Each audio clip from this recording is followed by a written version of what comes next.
What's going on, guys? Welcome back to another episode of Metz Talk. We are back with episode 5. Episode 5. I'm your co-host, Lewis, and I've got Collin. Collin over here, who would like to be referred to as... Collin. Yes, but my co-pilot, not my passenger. Yeah.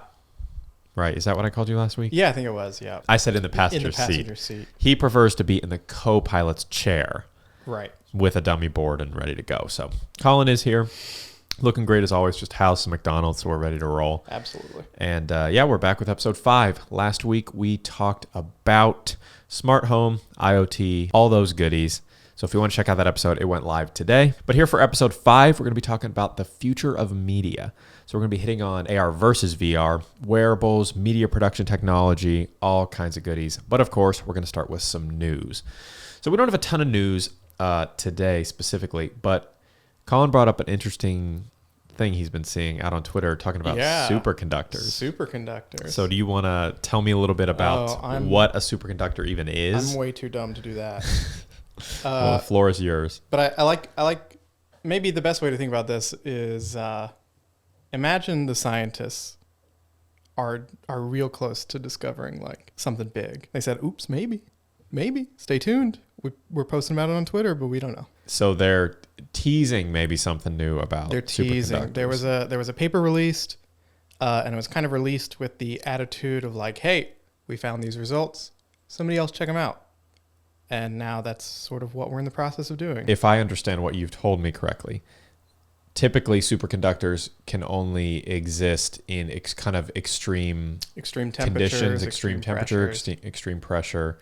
And this one that they were studying, that they were working with, was able to operate in more of a normal type environment. Yeah, which would be big news. A lot of superconductors have the potential to go into a lot of things just to make electronics more efficient, faster, in addition to some other crazy stuff. But like I said, I don't have a great understanding of it. I just know it's kind of the buzz. Okay, well, we'll keep an eye on that and see what comes out of that in the future.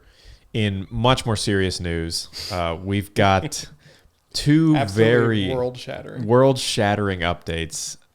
This is breaking news, if you didn't see it a couple days ago.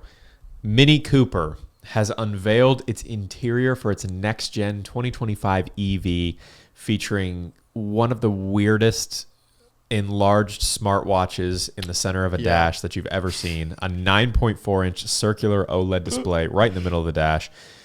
Now, if you're familiar with Mini and how they've been doing their infotainment, their dashes, and all this different type of stuff, this is not... They run with the circular thing always. This is not a new introduction of kind of a stylistic difference. This is just really taking it to the next level. Yeah. It basically looks like your... whatever watch, is that the Galaxy watch? It's the Pixel watch? It looks exactly like that, but just... Yeah, it does look like you just sort of... It made it giant and stuck it on... Which everybody was asking for it, so it's about time. Right. I'm going to put pictures on screen so you guys can see it if you have not. But it's an always-on circular display that has, I don't know if you saw this part, it has a dog avatar.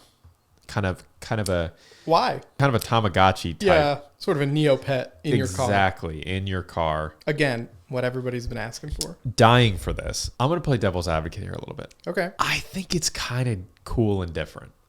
It is different. The stuff that they can do with it, because it is important to note there's no traditional like gauge cluster behind the steering wheel. Yeah. So this is their only display. Mm-hmm. So it's going to show things like your, speed and, like a tachometer, odometer, all this kind of stuff that traditionally speaking would be displayed in a circular way. So they really do that part really well. Yeah. It's the other stuff. Okay. Well, for anybody who doesn't have the image in front of them, it is important to note that this display is not on the driver's side where you might want to see that information. Yeah. No, instead they sort of put it in the middle. Other cars have done that before. I know like mid 2000s, late 2000s, early 10s Hondas would have the speedometer mounted in the middle. Yes. Yeah.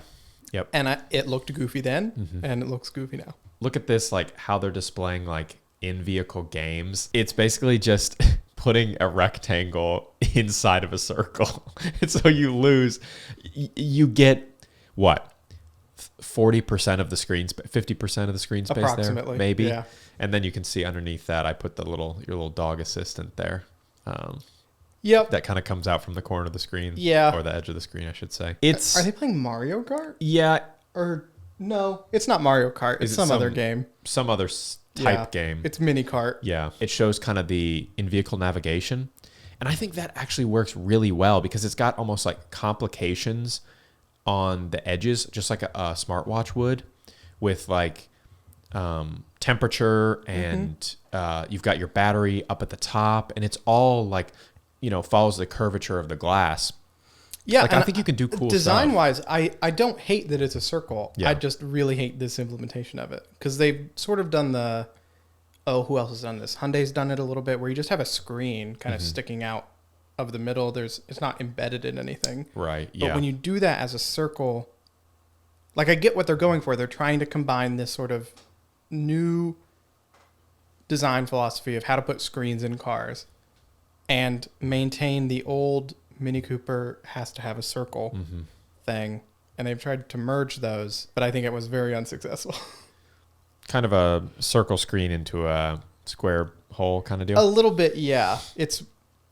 Surely there was a better way of doing it than this. Would it have changed your opinion entirely if it would have been built into, almost like a clock, one of those old-timey clocks that kind of arched over like that?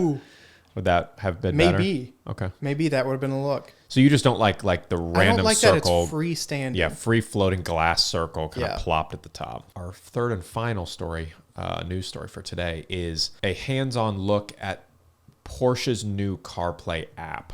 So I mentioned this when we talked about Apple kind of venturing into the car. I think it was episode 1 when we talked a lot about like in-vehicle systems and things. And I mentioned that Apple was trying to integrate CarPlay in a more holistic way into vehicles. So they showed demos where it was going to be able to take over like your digital display if you had like a digital gauge cluster, which most vehicles have these days. It would be able to take over that. It'd be able to take over your infotainment screen. And then anywhere else, like I just said, where auto manufacturers decide to slap a screen here, slap a screen in the back, whatever the case may be, CarPlay was going to be able to interact with all of it.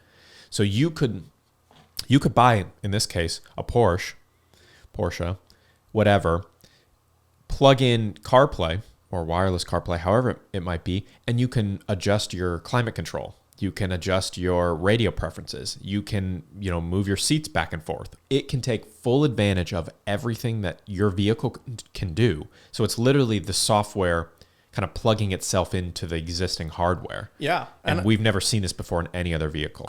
I'm glad to see this, but also I wonder, like, why did this take so long? All it takes is sort of exposing that, temperature can go between these ranges, and then figure out something on your end, the car manufacturer's end, where you just say, hey, if the software tells me to set the temperature to this amount, I'll move the thermostat this much. Yeah. Because you're already doing it with your own digital displays. What difference does it make to expose those things to especially CarPlay or Android? Yeah, especially a partner that you trust, that you're literally partnering with and giving them this type of access. This solves a lot of problems because it takes the pressure off of vehicle manufacturers to really make we talked about in the first episode, make a UI that's usable and fluid. Leave that to the software guys at Apple, at Google, wherever. You guys focus on making good performing vehicles. Let us handle the UI design and the ingenuity that goes into software design, and just give us, like you said, expose your different variables basically to our software, and let us do all the design stuff. So I think this will just continue.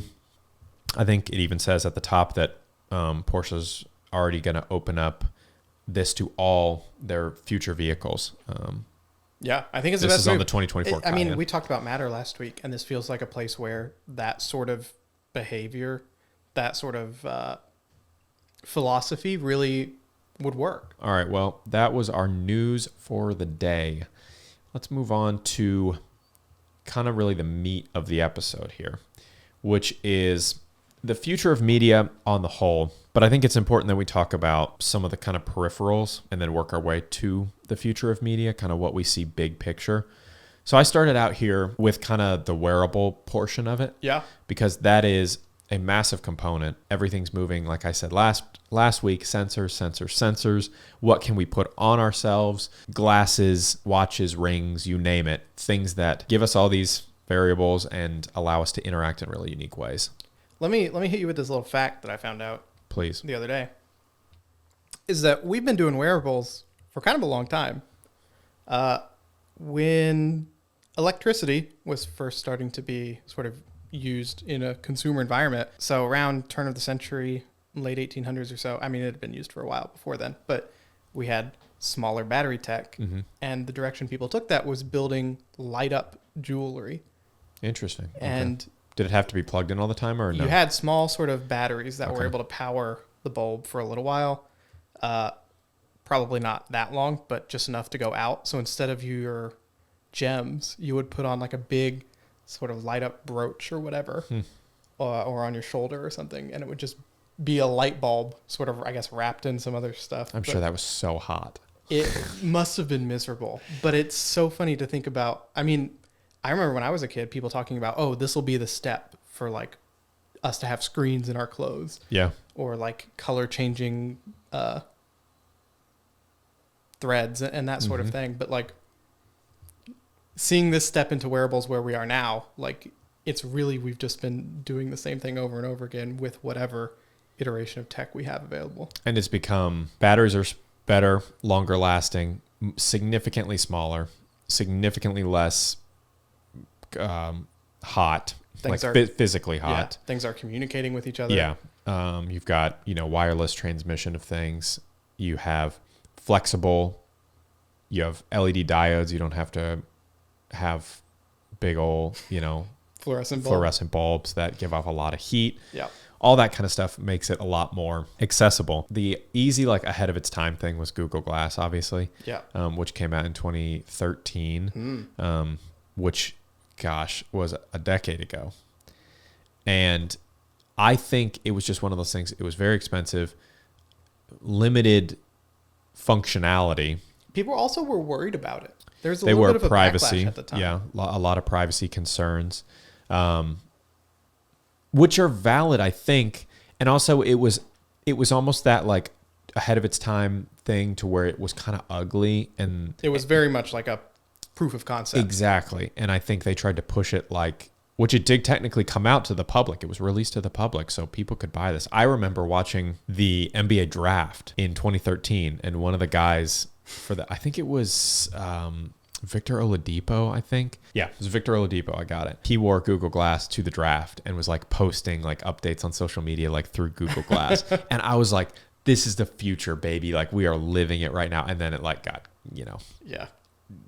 removed, got shut down not long after that. I guess technically you can still buy it, but it's not. Yeah. I mean, there is certainly a market for AR glasses. There's, as an alternative to VR in some cases, where you have like software that does floating screens. So you have a pair of glasses that can essentially project, as far as your eye is concerned, a movie theater screen, and you can sit back and plug it into your phone and watch it like that. And those products exist, but like it really doesn't seem popularly people are concerned about it. Like it doesn't seem like something you could bring to market. And we're going to talk about that in a little bit when we talk about the Apple Vision Pro that got announced a couple months ago. I think that's a super interesting step. It is. It's going to be crazy. But other wearables, I mean, I think things like smartwatches, smart rings, the Oura ring, that people use. You've got the fitness tracking things like the Whoop or whatever that brand is. Yeah, I know what you're talking about. Things like that. You've got all these different like sensors that you can wear. It's going to be a nice, interesting kind of component when everything gets connected. So you've got your augmented reality glasses or whatever that's connected to your smartwatch, that's connected to your ring, and everything's like connected. You're almost like wearing like a smart home like on your body at all times. I mean, we've seen the vests that you can wear that either play music on your vest or like give you force feedback for games and stuff like that.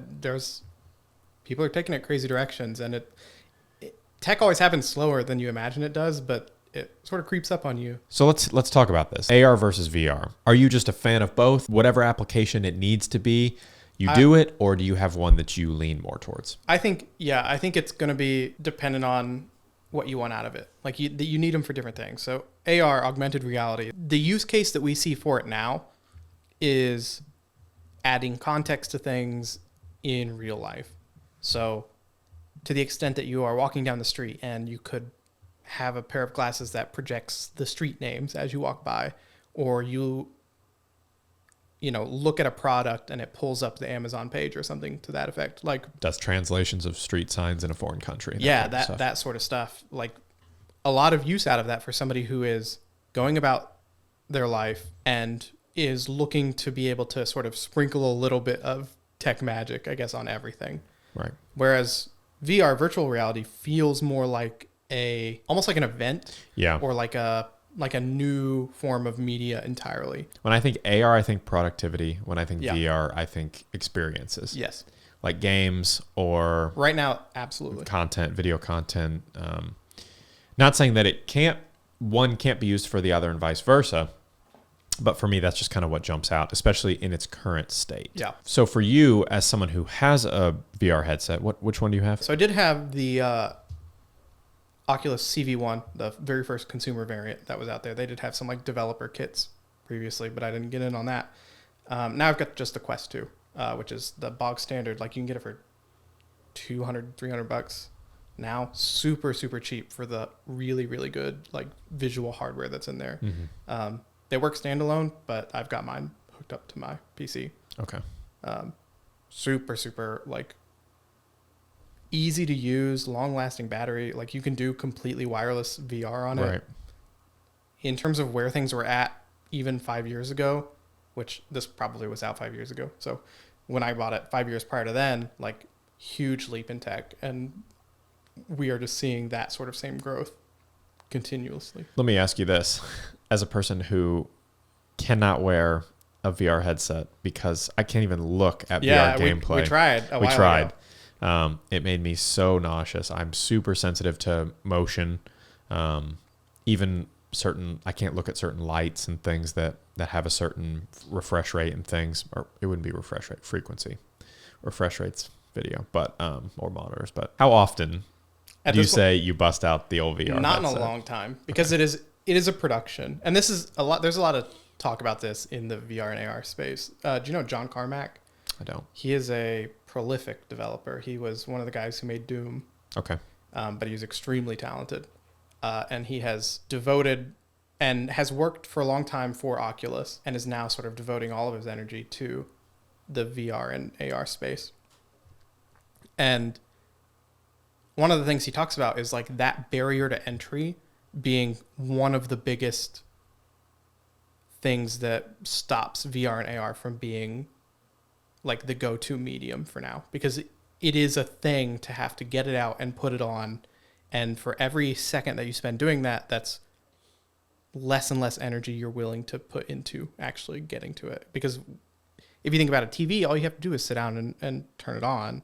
But going through the process of having to put it on and set it up every time. Do you have to calibrate it like every time? You don't have to do it every time, but I notice mine in particular forgets quite a bit, like what the layout of my room is or whatever. And that's something that you need if you don't want to hit stuff. Those barriers that prevent you from actually using the product is something they have to continuously combat, just like the barrier of entry with like smart home stuff like we were talking about. Yeah. Like the setup and calibration process needs to almost be seamless to get more people to be like, oh, that's something it's so simple. Yes. I'm just going to pick it up, put it on. Yeah. And that's why I think like AR glasses, like having a glasses based solution is probably the easiest. Or contacts. That would be awesome. Yeah. Well, I mean, contacts are a little bit different unless you can like turn it off and on. That's true. Yeah. But if you could just slip some glasses on and have that be your whole experience, super easy. Mm-hmm. Anybody can put glasses on. Even people who don't wear glasses have the experience of wearing sunglasses. Sure. It's something you just sort of slip on. And if that can be it, then I would be using it every day. Yeah. Why would I need a screen for anything anymore? I just put on my computer glasses and there's my computer in my glasses. Right. The real interesting thing is how it can be applied in these various fields. we're talking technology. We're talking mainly entertainment, right? Yeah, or tech for the sake of tech. For sure, which is very much what you and I enjoy. Right. Applying this to other fields, mainly I've got here education, construction, and medicine. Those are in any particular order, or there's other categories, but I think that covers most things. We saw a huge boom in 2020, obviously, with distance education because of COVID. And finally, people realizing that not everybody learns the same way. Yeah. And it took way too freaking long, and it's still not where it needs to be. But I learn way differently than you learn. Just how it is. Yeah. And everybody's different. So figuring out how to utilize some of this technology to help people learn more effectively and efficiently, I think it could be great for that. Construction, obviously, if you had something as simple as AR glasses, and it's like you put on the AR glasses and I'm basing this solely on my very minimal construction knowledge. You look at a 2x4, or you look at a wall and it's blank, but it shows you exactly where all the studs are. Yeah. And so you can, put or the layout of the or what's behind. wiring. Yeah, exactly. Like, what's behind, wires, pipes, all that kind of stuff. Yes. They could scan it and show you, like, here's the water main. You don't want to hit that. So many cool applications that really right now the only way to do that is to buy very expensive stuff from like a hardware store. Yeah. Or coming into it with spatial diagrams of like, here's this wall. This is what, on the blueprint, this is where this wall is, and this is what should be in this wall. Mm-hmm. So being able to like, because you're really working off of the same information, it's just providing it in a way to give it better and easier to see context. Yeah, and it's all accessible in real time. Yeah, you don't have to do a lot of the background work that would be required. Medicine, I think, is obviously we've already got some things like learning tools, kind of education and medicine blending over, where you can see kind of augmented reality versions of like the human body and like how stuff is connected in 3D space and things like that. That has existed for a long time. I had an app on my phone that did that, I swear, a decade ago. Yeah. So it's existed there. But, and I know this because my dad is a doctor and he does kind of some of this stuff already, to where when he does surgery using the Da Vinci robot that does the laparoscopic surgeries, he makes the tiny incisions and they put the little tools and cameras in, and he sits at a little off-site. It's in the same room, but not over the patient. It's in a different part of the room, and he sits at almost this like console table thing, and he leans down and puts his eyes on this thing and looks through these lenses, and it puts it in like a 3D space almost. So you're not just looking at like a flat monitor. Yeah. It has depth to it. Yeah. And you have to have that, because if you don't have that because depth, you're working with a 3D yes, you're working inside of someone's body. Yeah. And so they put, I don't know if it's gas or air or whatever they do to kind of like move the skin away. So there's space in there, but he has to know, like, I'm this close to this wall, this side of the stomach, or I'm whatever. Surprisingly, doctors' kids just don't inherit all the medical knowledge. You still have to go to school for that. So I don't know all the terminology, but I think they're called bodies. Bodies, got it. Yeah, okay. Yeah. But yeah, you have to work in 3D space, and this could take it almost to another level. And this is why they made the Da Vinci robot. They wanted to be able, and they do this, to have the doctors be in one place, the robots be able to go anywhere. Mm-hmm. So if someone needed, I think military application was a big one. If there was one of our military in another country and they had a explosion that took a limb off or damaged something severely, and they needed to be able to do that surgery remotely, the doctor could be here in America, the robot could be over there, and they could connect, and he could do the surgery remotely like that, which is completely possible. I don't know the legalities of it, but it is completely possible. I'd be worried about the lag. Yeah. You cut and blood just starts spraying, and there's like a 30 millisecond delay. So much blood gets lost. There is that. But I mean, you know how it is. Like, lag has gotten faster, faster. Sure. Like, satellite internet now is extremely good. So imagine like your doctor is just like I'm just picturing. The funny thing is, my dad has a VR headset already. He bought one very recently, so I'm already I have this picture of him with it on, standing outside this hotel in the grass, playing a game on it. That's what I'm picturing him doing, like him being on like a trip, like watching my brother play baseball, and he's like, "Hang on, I gotta go do surgery real quick." He just goes out to the car, puts on his AR headset, and he's like in the car, like doing this, like doing the surgery. That seems completely feasible. I feel like a lot of people could live their life like that, especially with the help of AR and VR would add a ton to that. But even right now, I mean, so many people work remote.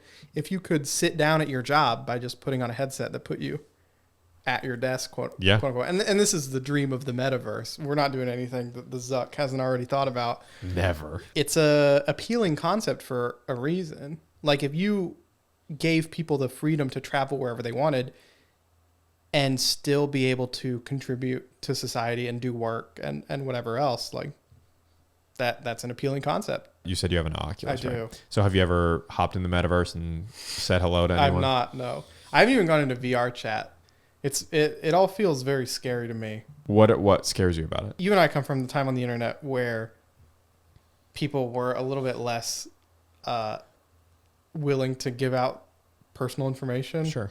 So that part of me, there's still an aspect of that where like if I start going into chat rooms in VR, it feels too much like a real life experience, which there's something to be said there for like what VR does that I'm hesitant to do stuff like that. Like I don't want people knowing where my hands are at. Right.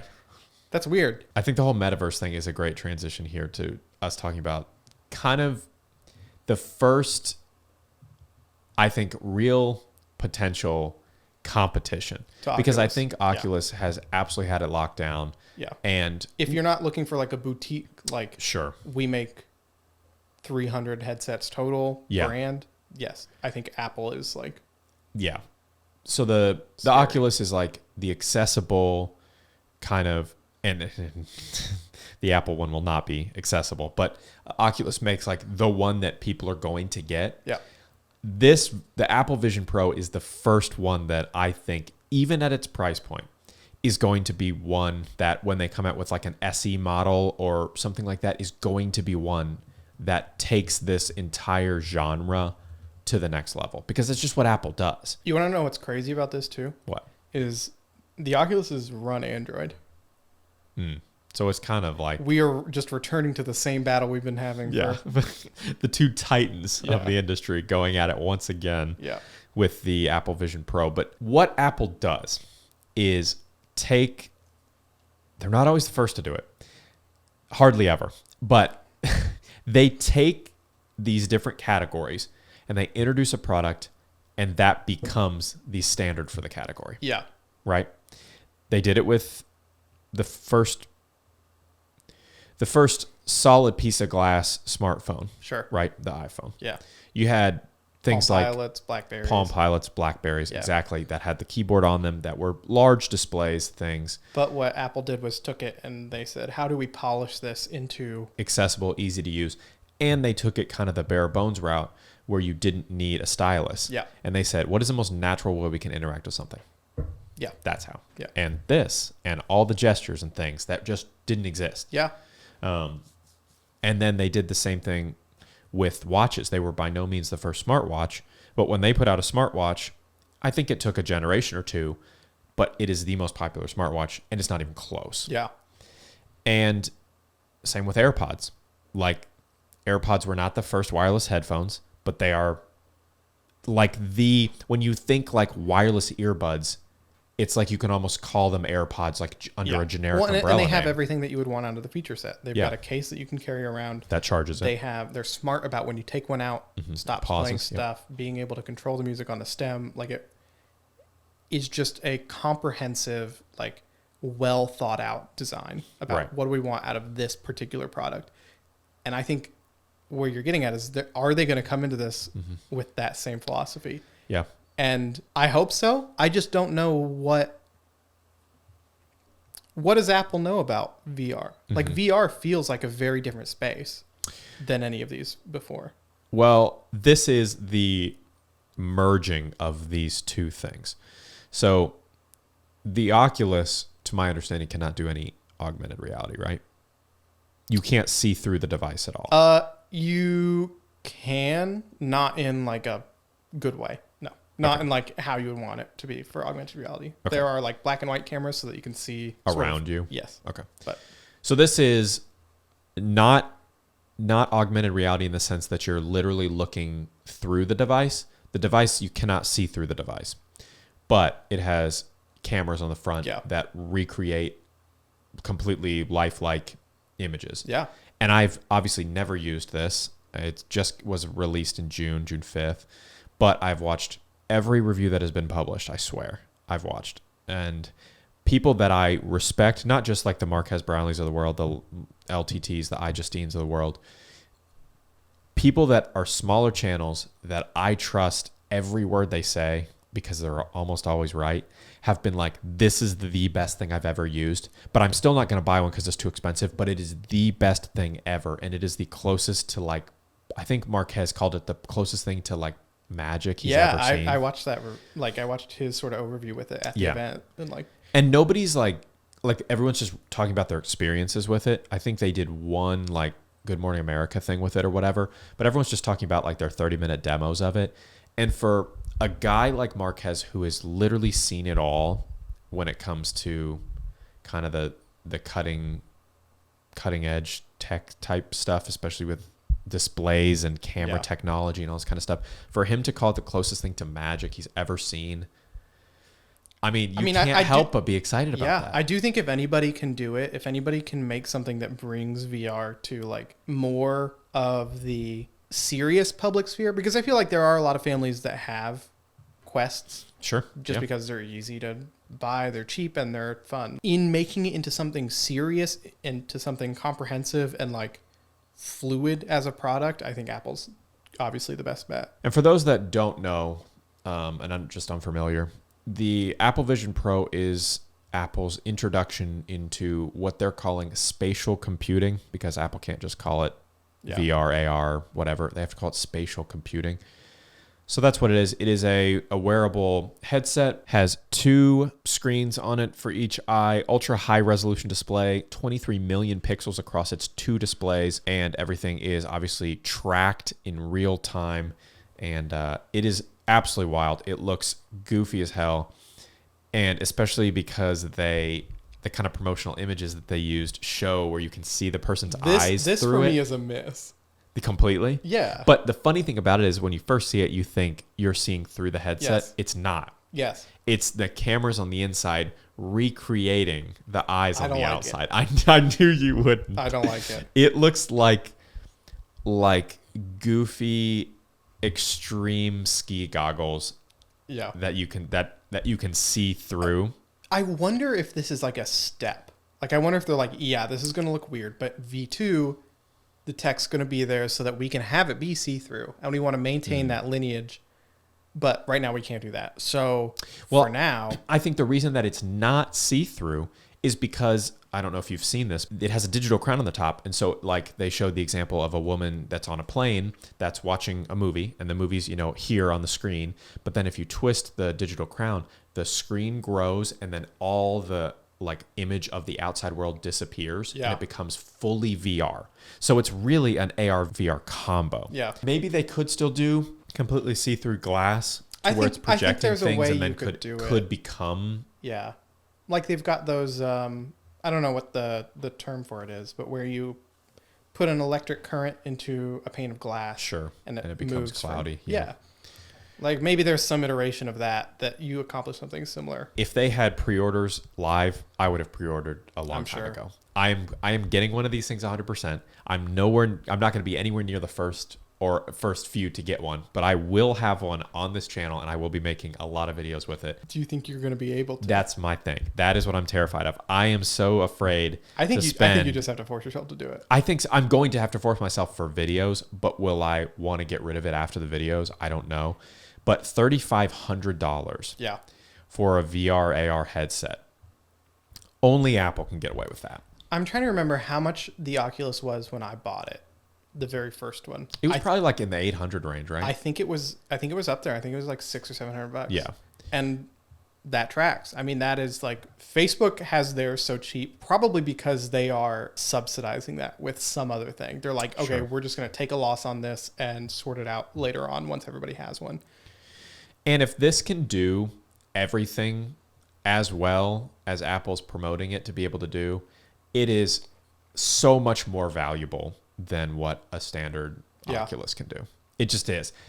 For me, the practical applications of using this thing, I was talking to my wife about it. The idea that I could take a Bluetooth keyboard and mouse, connect it to the headset, it automatically connects to your MacBook when you open your MacBook screen. So if I could have my MacBook sitting right here, have Premiere open right here in the office, I could go out on the back deck, sit in my hammock swing, lean back, put the headset on, and have a monitor this big in my vision, this big. Really what you would want as an editor, to have your timeline in one giant pane and then your display in a more giant pane. Or just being able to positionally put what you need. Move windows around. Yeah. That's one thing I use a lot when I use my Quest, is like being able to have my desktop windows, have it hooked up to my PC and move my desktop window so I have Discord over on my left side. So I'm physically turning my body to go look at it, and it's not in my center view. All the time. Yeah. Yes. It's super nice. I can't, and just being able to sit back and not have to balance a laptop on your lap. And really, it would be nice if we could get to the point where I wouldn't need a mouse and keyboard at all. Yeah. Because if you guys are unfamiliar, again, I don't know always who I'm talking to, so I feel like I have to sometimes qualify things more. But you interact with the functions of the Vision Pro by using finger gestures, but it's all super subtle. Yeah. You don't have to hold any remotes. You don't have to do anything. It's all just like stuff you think in the future. Yeah. Being able to flick away windows. Yeah. You look at things with your eyes, and that's one of the things Marquez talked about, is how good the eye tracking is. Whatever you're looking at is what gets highlighted, and then just a little boop. Yep. So that is, if I could do that to where I don't even need a keyboard and mouse, and I could edit all my videos just by using little finger movements with these massive displays only showing exactly what I need, I would only need this to power Premiere. Yeah. And it could be in a different part of the house. Yep. Plugged in, doing its whole thing.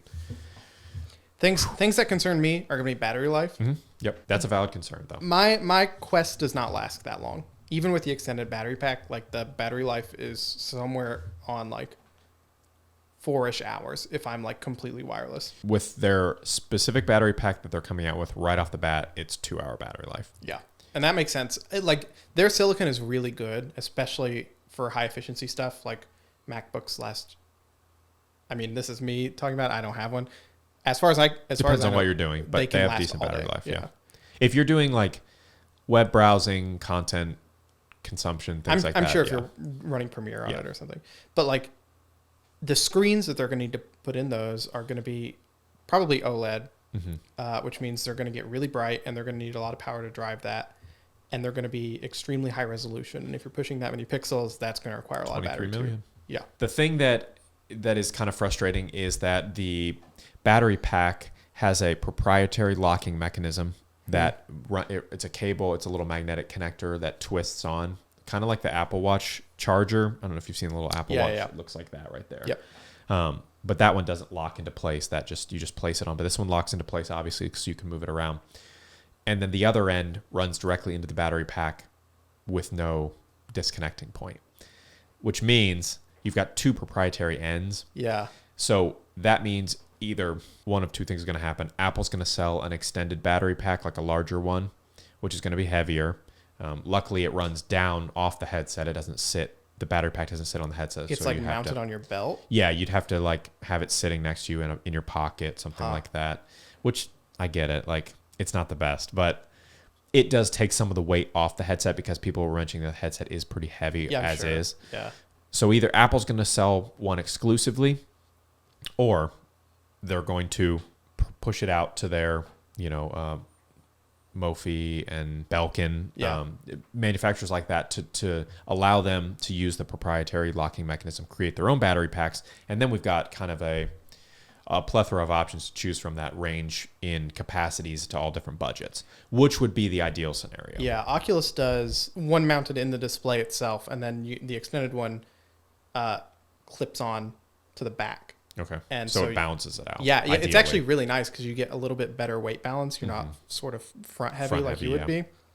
But it's interesting that they're kind of dodging that completely. They're not putting a battery on the display at all. Yeah, it's all connected. And like I said, 2-hour battery life. I wonder how much of this is like, okay, we can price it this much because this is essentially, is Apple positioning this to say, do not buy a display anymore. Don't buy a monitor. You don't need it. You have this. If you want to be able to look at something on your monitor, put on the headset. Yeah. So are they saying, like what you're saying is basically... They're pricing it as if it were a monitor. As if it were all these different things. A computer, a monitor, a mouse and keyboard, and a media system. Because they have they really started marketing it apart from the release? They did put out the Vision Pro developer kits. Those are available now, which is interesting because you start to get a lot of little tidbits in the code. Yeah, exactly. Yeah. And they say it's going to come out Q1 next year, maybe. I can't remember if it's Q1 or Q2. If it's Q2, it's going to be freaking June at least. Yeah. Because they're going to push it to the furthest end of Q2. Q1 would be interesting too because you've just passed up the holidays. Yeah. Yeah, it's really going to be interesting. I feel like once we start seeing the marketing, it's going to... I mean, Apple's extremely good at marketing, so surely they will find a way to position this product with whatever philosophy they're going with. But I think it's going to be something along those lines. As like, hey, you see this thing, you no longer need them because we've integrated all into this headset that you can wear. The second that it was released, what did I text you? I don't remember. Really? No. I said, I am wearing the Apple Vision Pro every time I leave the house from now on. You remember me saying that to you? No. Okay. That's what I texted you. Yeah. The second it came out. I think it's going to be so interesting to see how many of these we see out and about. Yeah. Because they are AR. So you can interact with people and the outside world in a way that VR headsets, none of them exist right now that can do this accessibly. So if it works right in how Apple's saying, you could see these like actually out and about. You could. I feel like the timing would need to work out so that you catch somebody in that 2-hour window when the battery's still exactly, yeah. But I think people, and I'm going to be one of these people, I think people will wear it out intentionally. In my experience of having worn a VR headset, that you can at least see some semblance of the outside world, like it is still not a comfortable experience. But that's where this one's different.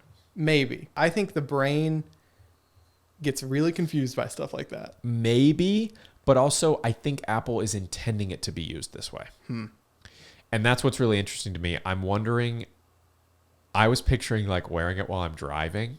Like what are the legal...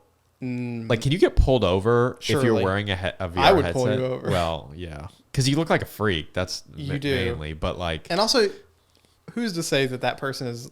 First of all, it's kind of a weird gambit, right? Because if you're wearing the VR headset while driving, if I'm looking at you, I don't know necessarily that you are in real life mode. Yeah, in AR But also, nobody in their right mind would be driving their car while not in real life. Right. Because you just crash. You would just run into the very first thing. It's not distracted driving. It's driving with your eyes closed. Yeah, it's blind driving, basically. Yeah. I'm just fascinated.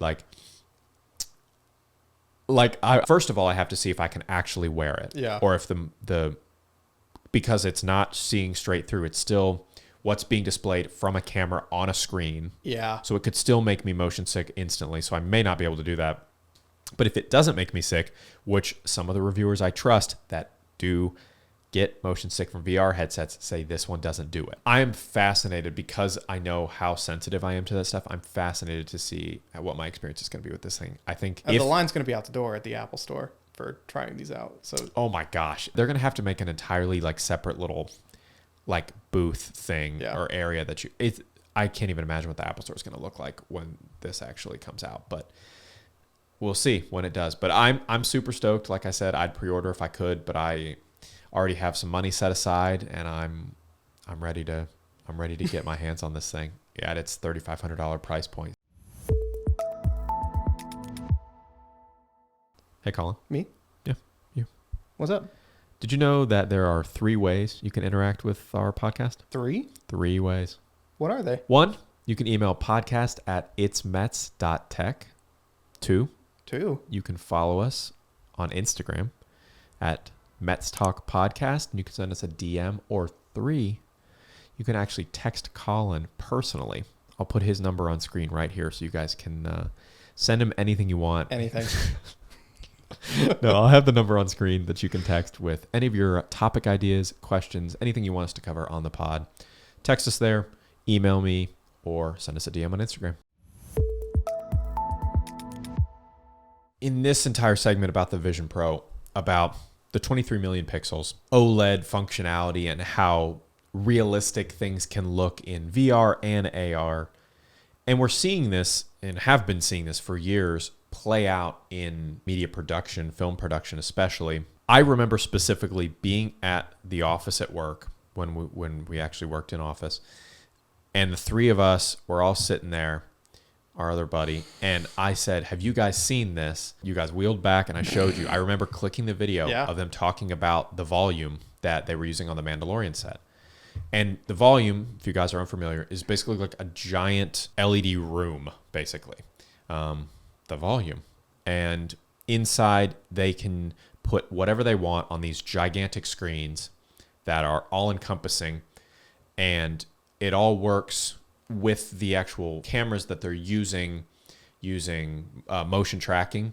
And so then it manipulates what's being shown on the screen depending on the positional data of where the camera is, so that when you look at it through the camera lens past the actor or actress, it's going to be perspectively accurate. And you're also going to get realistic reflections. Realistic reflections is the biggest thing, and it's made such a difference, especially in The Mandalorian, because this dude is wearing a chrome suit. Yeah.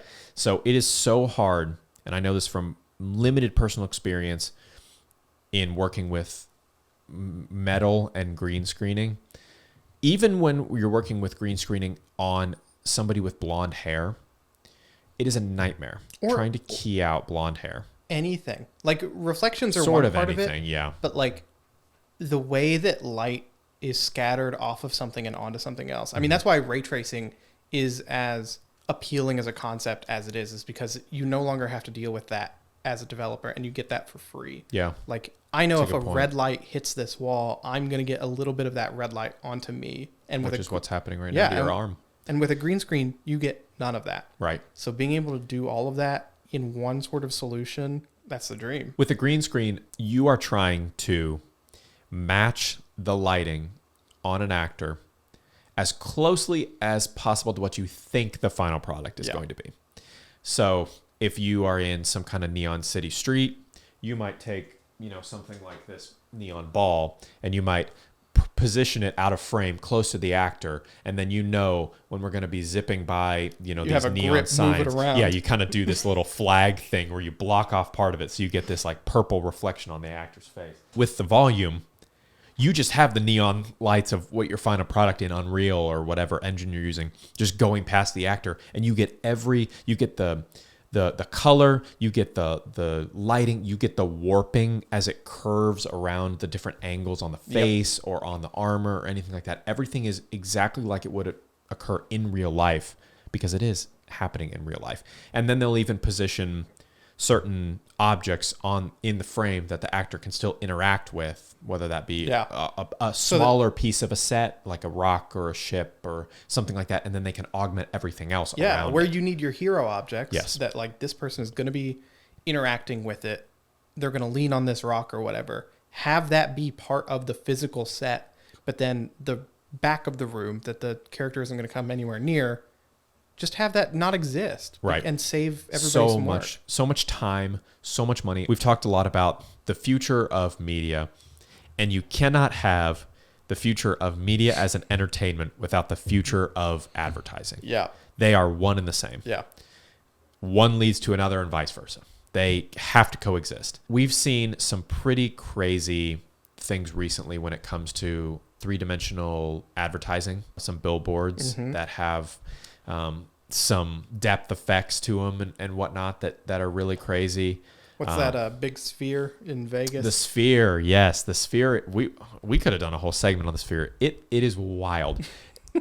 when I see pictures of it, I'm like, oh, that's kind of like funny and cool. They do some cool stuff. I think there's like 5 casinos in there and like a hotel, and like it's the amount of space inside of it. I want to look. It's the biosphere. It's the Stephen King novel. Everybody just lives in there. That's when the world ends. You really could. When the world ends, everybody's going to live in the sphere. Under the Dome, is the Stephen King book. It's a 4-acre LED display.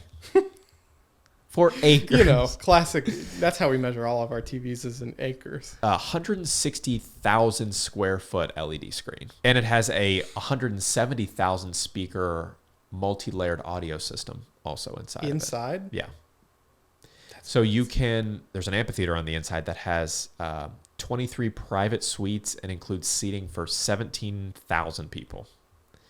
But it's going to have everything. Like, it's going to be like an all-encompassing, hilariously enough, entertainment start filming space. Movies on the inside of that. They might. This idea of what we're able to do in advertising now, with the sphere, with 3-dimensional advertising, with the future of augmented reality, how you and I were just talking about, you pop on a pair of glasses, you're walking down the street, you could have billboards and advertisement panels and things that are hyper specific to you. Yes. It's just when you walk down the street without your glasses on, it's just a blank square. You see nothing. Yeah.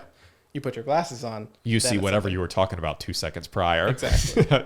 It's hilarious to think about, but the idea that it's like not perfectly accessible and practical to do it right now would be false. Yeah.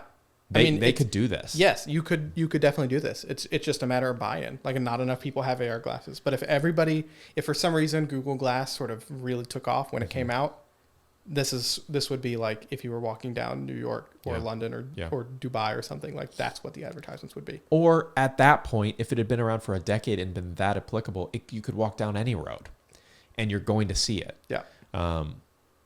One of the things that I think is really cool is people do these augmented reality kind of fan engagement things at sporting events. And I'm a big Ravens fan, like I've said a couple times on the podcast, but they'll do this thing where if you have your phone out, you know, you have to look at it through your phone or whatever, but kind of the in-stadium entertainment thing will like connect to your phone, and everyone wears like these glowing wristbands that are purple and whatever, and you can hold up your phone, and like they show it on TV too, which is the same experience as if you were looking through your phone. And like this giant raven like lands on the scoreboard and then like flies down the center of the field. Yeah. And it's really it's a little goofy, but yeah, but I mean, at this point, that's what AR is going to be. Yeah, because that's how the majority of people are going to experience it, is through their phone. Yeah, or through the glasses or headsets. Yeah, like you said, we keep going back to the popping glasses on. If you have a stadium that's 40% full of people that are wearing some kind of augmented reality glasses, the amount of experiences that you could provide would be wild and super unique. And even that is a way of driving people to adopt it more. Exactly. Or you get to the point where it's so accessible that you have something like 3D glasses at a movie theater where you walk into the stadium, you get handed one, and then you get to have these experiences. Well, yeah, and then you can do cool things where like the line of scrimmage is projected onto the field and you can see it. Yeah. Yeah. I mean, like you would on TV already. Yes. Yeah. The first down markers, you would see exactly where it is. I mean, we already have numbers on the back of jerseys, but being able to like, you've got a flag sticking up out of every player that says this is their number, this is their name. Good for stats too. Yeah. Like if you tapped on it, like just literally like tapped in the air on like a player, it would pop up like how many rushing yards they have or something.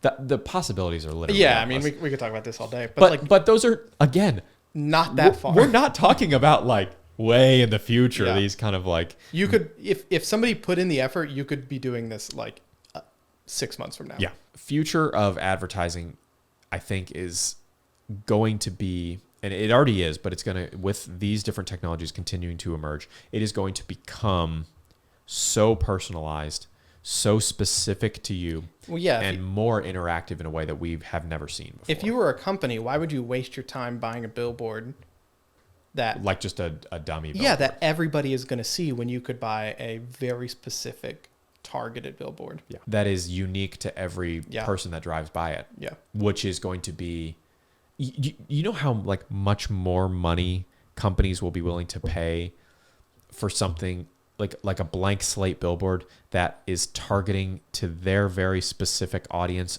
all the time, every single day. Let's say 100,000 people drive one specific highway every morning during rush hour. You are putting up a billboard for your product, and maybe 10,000 people of that 100,000 are look at the billboard and go, oh, that I could see maybe getting that, or I know somebody that could get that. But you are spending, regardless of what that percentage is, the same amount. Exactly. But in this instance, you're buying your time on this billboard. Maybe it's a flat cost. Maybe it's per user. They just probably do it exactly how you do it with online advertisements. It is an auction depending on the user segment. Or maybe there's no guarantee. Maybe it's even the case where you pay per eyes. I don't know how. Oh, maybe if they never even see it. Exactly. Like it's not just some blanket thing that's up there for everybody. It only shows through the glasses. Yeah. It only shows the people who want that specific or are interested in that specific type of product. It only shows them that advertisement. So you're paying per how many people drive past your ad, just like you would on YouTube. Yep. Where it's like how many times these targeted ads pop up. Or you pay per click. I mean, or whatever. We're starting to get into dystopian territory here, but because but not really. Because you've got eye tracking, you know whether or not they even actually looked at it. That's true. So if they never even look at the advertisement, you don't get charged. Yeah. You're paying per glance. No, it's crazy to think about. It sounds dystopian. I think it is. I think in a perfect world, the way this would work is if you've got your AR glasses on, you've opted in. This is true. This is how we subsidize AR glasses for everybody, is through advertising like this. Like everything else. Yes. Yes. If you don't have them on, the world is a advertising free place, and you can walk down the street and see no billboards. Lewis, this time I've got an outro question for you. All right. And this is off the top of my head. So okay. We prep a lot for this show. Yeah. It's going to be awful. Okay. Would you rather live in a world where maybe technology exists, but you personally are not allowed to have any of it? Mm-hmm. You have to live as a nomad. Luddite. Okay. Or nomad, I guess. Well, nomad's not. Luddite is the word I was looking for. Yeah. Sort of an Amish individual. So I'm Brad, basically. Yeah. So would you rather have that, or would you rather live in a world where you are permanently in virtual reality? You are sort of plugged into the wall, and everything you can experience is through the virtual world. I would probably say being a Luddite. And that's not to say, like, I'm, again, talking about the Vision Pro. People see this, they go $3,500. They go goofy, weird, like showing your eyes through the screen and stuff. And I'm completely geeked. I'm all in. Right. But only because I have the choice between the two things. If I was restricted to like only being immersed in all of this stuff around me and not being able to ever be outside of it in any way, I don't think we're made to be like that. Yeah. And so I'd rather have the far opposite extreme. Yeah. I think. And I think you'd be the same. Yeah. I think it'd probably be another couple 100 years before we're at the point where like it's good enough to be the same. Maybe, if ever. The goal of this type of technology should be that it's complementary. Yeah. You never want to have something that becomes all encompassing and detracts from like who we are as people. You want things to come alongside who we are as people and give us new fun experiences, or more importantly, I think, things that impact people's lives positively. Yeah. And like we talked about with the smart home stuff for older people, for disabled people, the more that these different types of technologies, visual technologies, become more applicable, and wearables and AR and VR and all this different type of advanced technology, it can be used to help people that have disabilities or have lost their vision or even just live far away from loved ones. Yeah. That's the much more like baseline level of it. But I mean, like the point of technology is to help us. Yes. It's to increase our experience in life, not it is easy to get blinded by, can we do this thing? Oh, this is so cool. Yes. So much that you start to lose perspective on everything. Perspective is the key. And I think that's hard for me. I struggle with that a lot. Sometimes I get like we've talked about a million times, geeked out about whatever the newest thing is. And I'm like, I don't need this though. Yeah. And very rarely does anyone need the things we're talking about. We just talk about it because it's fun. Mm-hmm.